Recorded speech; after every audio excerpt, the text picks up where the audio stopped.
থেকে মাল্টিমিডিয়া যারা ছিলেন তারা কিন্তু বয়কট করেছে এবং তারা উমামার সামনে থেকে তাদের যত বুম রয়েছে সেগুলো কিন্তু তারা নিয়ে যাচ্ছে এবং তারা বয়কট করেছে। তার যে দাবি ছিল যে অপসাংবাদিকতা, এবং সে নিজে ডেকে নিয়ে গিয়ে একজনকে ভিডিও করার পরে সে যখন একটি মন্তব্য করেছিল, সেই মন্তব্যটি যখন তার অনুকূলে ছিল না, তার বিপক্ষে গিয়েছে এবং তার নির্বাচনে যে আমেজ ছিল সেটিকে ক্ষুণ্ণ করেছে যখন তার মনে হচ্ছে, তখন সে এই সাংবাদিকদের হেয় প্রতিপন্ন করে কথা বলেছে। আমরা পরবর্তীতে কোনো প্রোগ্রাম ঢাকা বিশ্ববিদ্যালয় কেন্দ্রীয় ছাত্র সংসদ নির্বাচনকে ঘিরে আলোচনার কেন্দ্রে চলে এসেছে ভিপি প্রার্থী উমামা ফাতেমার সংবাদ সম্মেলন। এই সংবাদ সম্মেলনকে ঘিরে মাল্টিমিডিয়া সাংবাদিকদের মধ্যে তীব্র প্রতিক্রিয়া তৈরি হয়। তারা ক্ষোভ প্রকাশ করে সম্মেলন বয়কট করেন এবং অনুষ্ঠান স্থল থেকে সরাসরি বেরিয়ে যান। সাংবাদিকদের অভিযোগ, উমামা ফাতেমা তার সামাজিক যোগাযোগ মাধ্যমে মাল্টিমিডিয়া সাংবাদিকদের নিয়ে মন্তব্য করেছিলেন যা তাদের জন্য অপমানজনক এবং অগ্রহণযোগ্য। তার ওই পোস্টে বলা হয়েছিল মাল্টিমিডিয়া সাংবাদিকদের কারণে ডাকসুর পরিবেশ ক্ষতিগ্রস্ত হচ্ছে।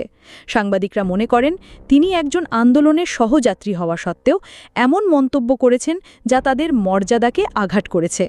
সংবাদ সম্মেলনে উপস্থিত সাংবাদিকরা জানান, উমামা ফাতেমা যদি প্রকাশ্যে নিজের মন্তব্যের জন্য দুঃখ প্রকাশ না করেন তাহলে তারা তার ভবিষ্যতে যে কোনো কার্যক্রমে অংশগ্রহণ করবেন না। সাংবাদিকদের ভাষ্য অনুযায়ী তাদের ওপর দায় চাপানো হয়েছে পুরো গোষ্ঠীকে একসাথে লক্ষ্য করে, অথচ কোনো ব্যক্তির নাম নির্দিষ্টভাবে উল্লেখ করা হয়নি। তারা মনে করেন দোষ যদি একজনের হয় তবে তা একজনের নামেই বলা উচিত, সমষ্টিগতভাবে সবাইকে অভিযুক্ত করা অন্যায়।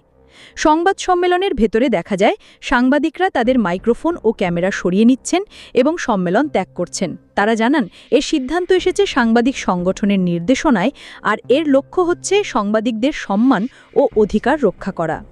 ঢাকা বিশ্ববিদ্যালয় ছাত্র সংসদ নির্বাচন ঘিরে এ ঘটনার নতুন আলোচনার জন্ম দিয়েছে।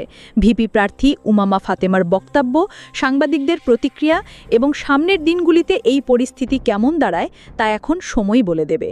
প্রিয় দর্শক, এই ছিল এখনকার বাংলা 24 চ্যানেলের সর্বশেষ নিউজ। নিয়মিত নিউজ আপডেট দেখার জন্য বাংলা 24 চ্যানেলটি সাবস্ক্রাইব করতে ভুলবেন না। আরও খবর নিয়ে ফিরছি কিছুক্ষণের মধ্যে।